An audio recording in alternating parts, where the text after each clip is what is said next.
When I was about 7 or 8 years old, I lived with my grandparents in South Carolina. They had this big house that used to be a stop on the Underground Railroad, and I used to love discovering all the cool passageways that ran all over the place. When I wasn't doing that, my grandfather took me fishing and hunting, while my grandmother would teach me how to sew and cook. Kinda girly things for a little boy to be doing, but those skills definitely helped me out in the long run.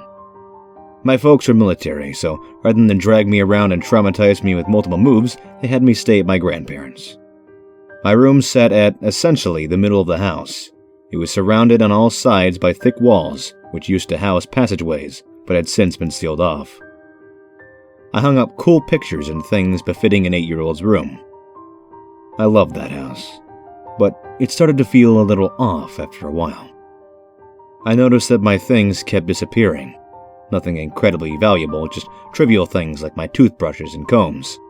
No, they never reappeared at some random place, and I would never see them again. My grandparents spent a fortune on my various grooming products, I imagine. It was just my stuff, though, which left me and my family in confusion. They used to joke around that a ghost must have taken a liking to me. They were kidding, of course, but I started to get really freaked out over this notion.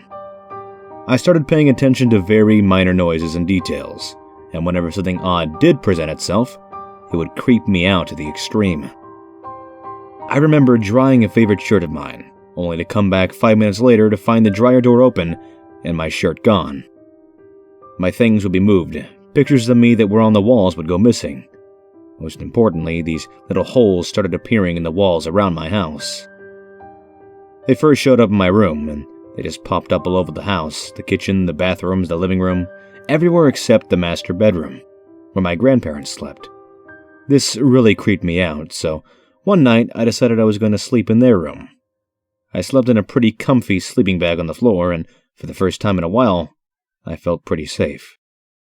2 a.m. rolls around, and I wake up to this weird tapping sound. It's almost as if someone was hammering something a little ways off. It was the middle of the country, and people are often awake doing random things at all hours, so I started to write it off. The moment I started to shrug it off, though, I happened to look at the far wall, directly facing me. Just in time to see a jagged piece of wall fall out, leaving another tiny hole. I yelled and woke my grandparents. They were genuinely upset for me, so we packed up a few things and left for the weekend.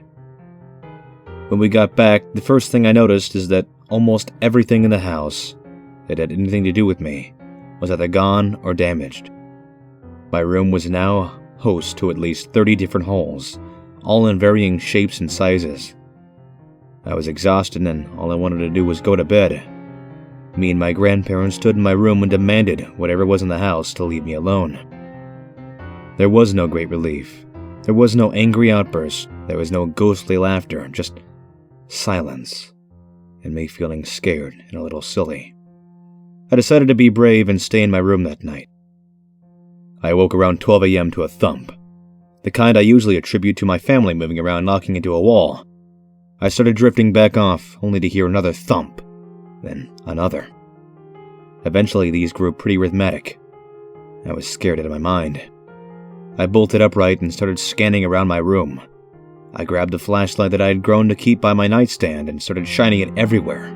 The floors, the walls, the holes. The thumping stopped, but I kept looking around frantically. Eventually, my beam caught something shiny, and I fixated onto it. As soon as I realized what it was, I screamed and started crying like a little girl for my parents. It was a human eye. My grandparents came in and saw this, an unblinking human eye staring out of the room. The police were called and came immediately.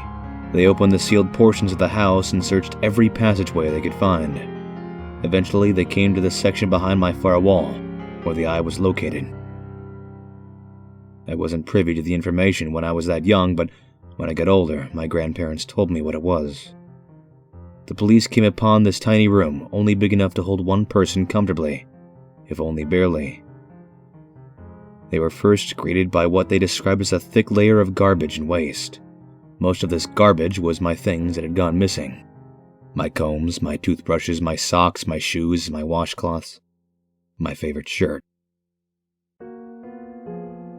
At the wall, surrounded by pictures of me, was a man. He was completely naked. The only thing keeping him upright was a belt around his neck looped over a nearby low rafter.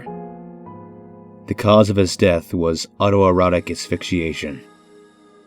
He had died staring at me, pleasuring himself, surrounded by his sick fascination with me. I don't think there's any getting over it. I can't stand the dark now. And now, when I go to sleep, all I can think about are holes.